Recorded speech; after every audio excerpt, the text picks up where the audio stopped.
The Misrata pilot boat heads out to guide another container ship through the narrow port entrance.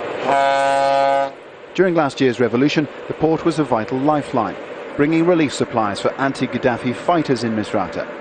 But a year later, it's not humanitarian aid arriving, but millions of dollars worth of trade every month. This pilot boat is working day and night. Container ships like this one coming in 24 hours a day. But the real test of the success of the Misrata Free Zone will be whether the wealth being generated here is passed out to the wider Libyan population. The anecdotal evidence is certainly positive. There are many job opportunities in this area. 80 to 90% of the Misratans benefit from this port, in the form of income for families and job opportunities for the youth.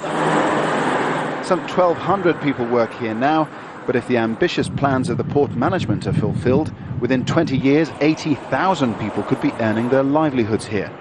Spreading the wealth is a little way off. Loans taken out in 2010 must first be repaid. But the interest has been renegotiated, and the debts will be cleared by the end of this year. The general manager showed me the expansion plans. Foreign investors, he said, are already showing interest. Now, the country is going to be run by a parliament. We will have a true constitution in place. They will have certain guarantees for the foreign investors, and I think a lot of the foreign investors have seen that already. Look along the waterfront and you see ships bringing container cargo, livestock from Spain, scrap metals, flour and grain. This ship has brought nearly 3,500 used cars for the Libyan market. In the first 5 months of this year, total turnover has nearly tripled and continues to rise. Export has increased fivefold in the same period. Misrata held local elections back in February.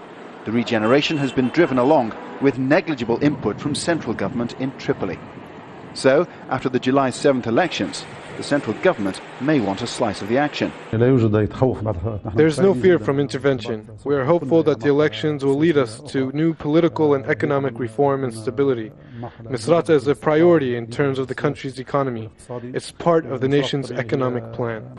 Misrata, it seems, may be independent-minded, but it has no intention of casting off from the rest of the country and plotting its own course to prosperity. Paul Brennan, Al Jazeera, Misrata.